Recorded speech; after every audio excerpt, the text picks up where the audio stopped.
Good afternoon, Minneola.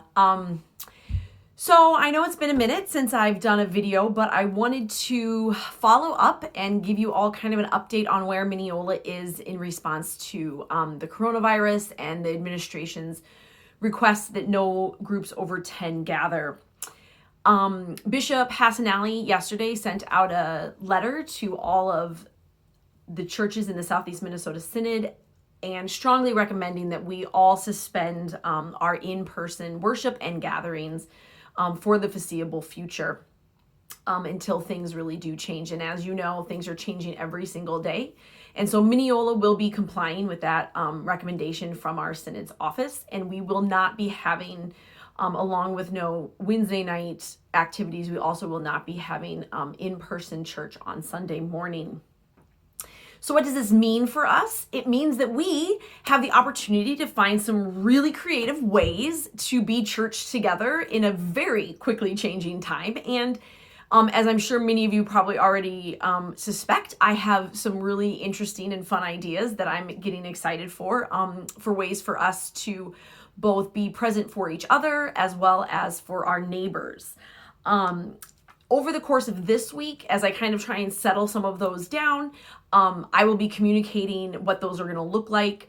I'd like to find something to do both Wednesday evenings, and of course we will have some sort of a streaming on Sunday morning for all of us to be able to gather in that way as well. And those details will be forthcoming throughout this week. And I thank you for your patience in waiting for me to get that information out to you. But there is going to be a lot of different opportunities for ministry as well as for faith formation. I'm particularly thinking about our families and our kids who will be at home, and thinking about some different things that you guys can all do and ways in which I can help you do some of that so that you don't have to keep talking to your kids. So if you are putting together your homeschool schedule, make sure you put a little something in there for faith as well. I'm hoping to be able to provide you some resources around that. We also will find different ways to gather electronically, and as well as different ways to include and care for our neighbors, those around us, and those who don't have access to different electronic platforms for gathering.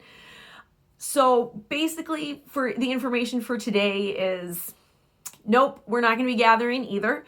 We're going to be abiding by those recommendations, but many things will be coming out in the near future throughout this week, and hopefully we'll have a kind of a set schedule starting next week for all of us, so that we can kind of feel like we know what we're doing and who we are in the midst of this new understanding of church and being church together.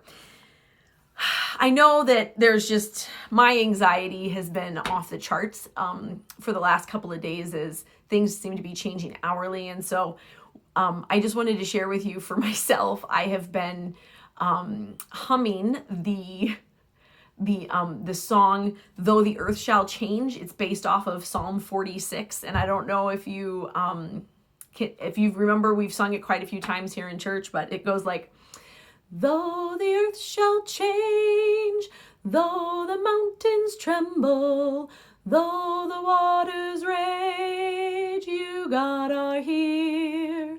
Though the nations war, though the peoples battle, though the empire falters, we will not fear.